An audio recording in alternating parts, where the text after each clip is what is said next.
to end that game. I just have a few thoughts on things and just wanted to get them off my chest. For one, I'm still drinking the Kool-Aid. I'm still believing in the Lions until they tell me that we're not making the playoffs, that we're eliminated, and there's no possible way for us to make the playoffs. I'm still believing we're going to make the playoffs. We just need the Packers to lose 2 games, and we need to win these next 2 games. So yeah, so as of right now, I'm still believing. I'm still drinking the Kool-Aid. Still thinking we can get there as a wild card, and I hope we do. But in saying that, why do the officials hate the Detroit Lions so bad? What is it about the Detroit Lions that makes every week? I'm not trying to be a conspiracy theory, but every week you go to the national news about football and stuff, and what are they always talking about? On how at the end of the game, the Lions get screwed over on a call that cost them the game. And this has not just been this year, it's been for many years. Seems like every time there's a rule change or there's something going on, it was always because it was called on the Lions and cost them the game. This year, Philadelphia, the OPI that was called a pass interference that sealed the game for Philadelphia when the Lions might have had a chance to still come down and score a touchdown, win the game. They might not, they probably might not have because they weren't playing very good offense that game, but they took the chance away from us to go down and do that. Talk about the Rams game. Not only was that not a touchdown, that was not a catch. And it clearly was not a touchdown. Would they have scored on the next play? Who knows? Lions could have come up and had a good defensive stand. We never know. But that wasn't even a catch. And then the obvious pass interference call against Jamo in the end zone that they never even called. He got held and pass interference on the same play, and they still didn't call that. And that was in the Rams game. And then now you're talking this week. And I'm not talking about the end of the game when Amara, that was clearly an OPI and Amara St. Brown. He did push off to catch that ball. And it was a beautiful, if you wouldn't have pushed off, that would have been a beautiful way to end the game. But I'm talking about when a defensive player come up and knocked Tesla into the path of the defender where there was no way that was an OPI, and Amara St. Brown caught the touchdown pass for the game-winning touchdown. Would it meant us we're still really super alive to win and making the playoffs at least as a wild card. Now we just gotta hope, and pray for a miracle now. But what is it with the NFL? Why is this always on the Detroit Lions? And I mean, it's not a conspiracy. You go back and look at it. What are we always talking about on Mondays or the next day after the games? How the refs took the game away from the Detroit Lions on a horrible call. And everybody can agree they were horrible calls. Should the Lions put themselves in a position to have those horrible calls made against them? No. But it's football. You're always going to be in a position where the refs can change the game, and they seem to do that a lot for the Lions. Why is that? Somebody explain to me why that is. Why is it that the NFL does not want the Lions to win the Super Bowl? They always want them to be the lovable underdogs. And if they win a Super Bowl, then they're not the lovable underdogs anymore. What is it? Should there be an investigation, an FBI investigation into gambling around these calls that are being made, not even against the Lions, but other ones? Are the refs making money off Vegas? The NFL's making money off Vegas. And if Vegas loses some of these games, they're going to lose a lot of money. So all of a sudden, these calls that are ridiculous calls are going one way or the other. I legitimately think that the NFL has become the WWE, or for you older guys, the WWF, where the endings of these games are already predetermined and we're just suckering in. But in this case, when you got Vegas involved, you got people losing money. You got people putting bets on these and losing money, and a lot of money.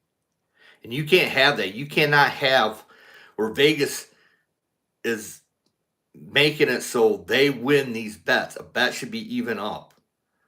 Vegas, if they're going to take the loss, they got to take the loss, just like some poor sucker that loses his house or loses his car or loses his family because he's betting. Vegas, you know what? If you lose your shit too. You lose your shit too, because gambling is addiction. I wish it wasn't on the phone. I'm glad I don't gamble, and I don't even like to make bets, little bets at work, like $5 bets or stuff like that, because I don't like to gamble. I work too damn hard for my money, and I want to keep it. And to me, the more I watch the NFL and the more I see this crap happening, I am glad I am not addicted to gambling because I can see why that ruins the life. Because gambling, unlike everything else, seems like it's rigged against the little guy. And the NFL's making a shit ton of money, and they're letting these refs call horrible calls that everybody knows they're horrible calls. Everybody watching the game can see they're horrible calls, but there's no consequences for the refs. There's no consequences for the NFL. There's nothing. No consequences for Vegas. Vegas has the NFL in their pocket.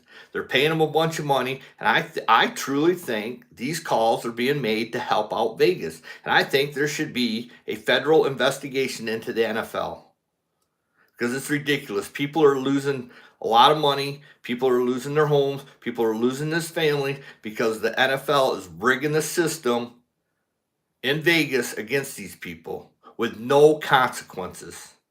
A bet should be you might lose. And if you lose, you got to accept it, not call the commissioner and say, hey, I need to win this bet. We can't lose this kind of money. And to me, that's what it seems like is happening in the NFL. It takes the joy out of NFL. I've loved NFL. Football's been my favorite thing, but it takes the joy out of the NFL. And college football is not far behind it now with all these transfer portals and all this crap and all that crap. It's not even fun watching college football anymore. It's almost the only thing you want to watch anymore is high school football. But, I mean, yeah, they're going to be blowing calls once in a while. Yes. But is it a coincidence that keeps happening to Detroit, keeps happening at the end of the game or in crucial positions where Detroit can take the lead?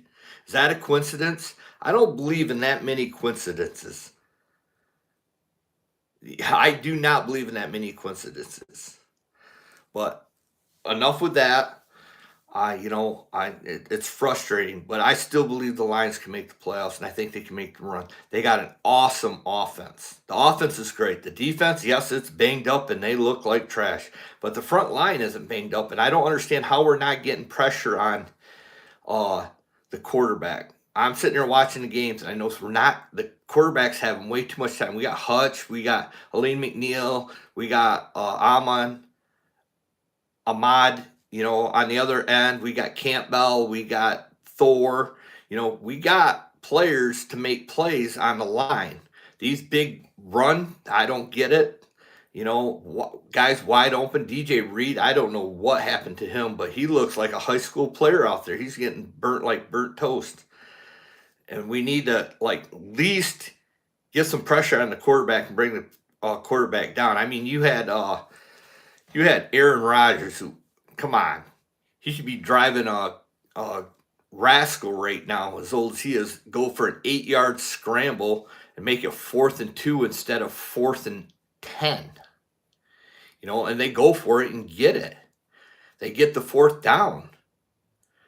Our defense, we definitely need to work on our defense. And the offensive line and that run, I don't know what's going on with Mahogany, but I watched him completely miss the D end. Completely missed the D end, and Jahmyr Gibbs get crushed because of it. So like I said, I'm drinking the Kool-Aid. I believe in these guys. These guys do show up. We need them to show up, and we need them to win these last 2 games so we can make the playoffs, so we can shut the doubters like Maz from Woodward Sports or Spenny from Woodward Sports, who I guarantee you, if they make the freaking playoffs, is going to be sucking on the Kool-Aid again and back on the bandwagon. I wish they wouldn't, because they're not true fans. They're doing right now exactly what they said, oh, this is what Lion fans do, and now they're doing the exact same thing. They're a bunch of hypocrites over there. And Dan Orlovsky, no, we don't need to rebuild. We just need our injured players to come back, you moron. Aren't you the idiot that run out of bounds? Don't even know where the back of the freaking end zone is? So I don't want to hear any of your freaking suggestions, because you're a freaking moron as a player. Not only that, you're a moron as an analyst. Why they still pay you and you're on TV, I don't know. We don't need a rebuild. We need to build up a little bit more of the talent we got there. You're an idiot. Shut the hell up. God.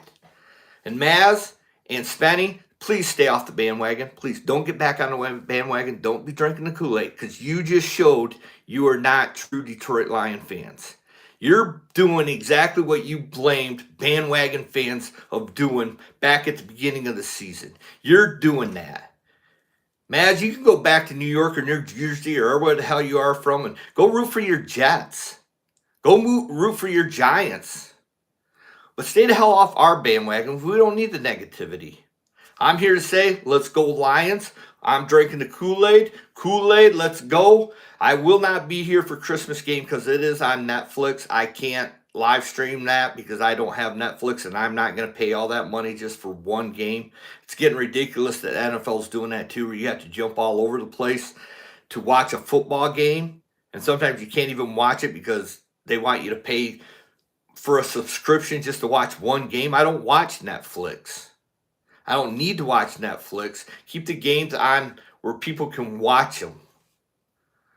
But other than that, this is my piece. I said, tell me what you think down here in the comments below. But to me, I'm drinking the Kool-Aid. I'm hoping the refs don't screw us over, but I'm not hopeful on that. I don't know why, but it seems like they don't want the Lions in the playoffs this year. But I think the Lions have a team. They can win these next two games. Green Bay is injured. They don't even know if Love's playing this week. You got Watson down. You got Parsons down. They're injured pretty bad too. The Bears got lucky to beat them on the onside kick. So if we can get into the playoffs, I think we can beat the Bears. I hope we can beat Minnesota. J.J. McCarthy is not going to be playing in the game. He's got a fractured hand. So, we got to figure out something with that. The offensive line needs to figure out how they couldn't stop that defensive pass rush from a few weeks ago when Minnesota beat us. But other than that, if we beat Minnesota, I think we can beat the Bears. I honestly don't think the Bears are that great of a team. I know Bear fans think that they're awesome, and it's just since they got Ben Johnson, there ain't no stopping them. But we beat them 52-21 in week 2. So, it was indoors, but the Lions showed they could play outside. They beat Green Bay a couple years ago outside in a freaking frigid cold and knocked them out of the playoffs. But if we get in the playoffs, wouldn't it be sweet to beat the Bears, to get in the playoffs, and to beat the Bears in the playoffs to move on? That's what I'm hoping for. That's what I think it's coming down to. I'm still drinking the Kool-Aid. I want all you Lion fans to stay on the bandwagon, drink the Kool-Aid, because I'm driving it. It's going to be a little bumpy. It's going to be a little rough, because like I said, my Kool-Aid isn't just Kool-Aid. It's got a little bit of alcohol in it. So I'm driving the bandwagon. If you want to stay on, stay on. Drink the Kool-Aid. Let's have hope. Let's get in the playoffs. Let's beat the Bears and then beat the Bears in the playoffs, knock their asses right out. Then the Bear fans can sit there and cry on video about how great they think they are or how much better they think they are than Detroit, because they're not. They're not. 52-21 tells you you're not that much better than Detroit. So if you need the weather to win, if that's your excuse, you need the weather to win. You can't beat them and head up, indoor, no weather advance. You think you're better than the Lions because you need the weather to win? Give me a break. Let's go Lions. Drink the Kool-Aid. Stay on the bandwagon. Love you. Peace out. If you got to the end of this video, please subscribe. Please like and please comment. I want to hear your comments. I want to hear what you think about all this. So just let me know. And yeah, until next time, I will come in and try to do some updates on the game during the game on Christmas. I might do some little shorts. I want to try to play with that because I know the live streams, people want to watch the game. They don't want to sit and watch a live stream and watch some guy freak out and go nuts sometimes. So I'm trying to figure out if I'm going to do that and just make shorts out of it. I'm going to record live and then make short clips out of all the plays and stuff like that. I'm trying to get this going, but I need your help. I need you to subscribe. I need you to like. I'm here for the Lions. I'm here for the Kool-Aid. I'm always here. I've been here for over 40 years for the Lions. Let's watch our Lions get to the Super Bowl together. Let's have head-shaking moments. Let's have joy. Let's have everything together. Come see us at Tailgate Gang. Peace out.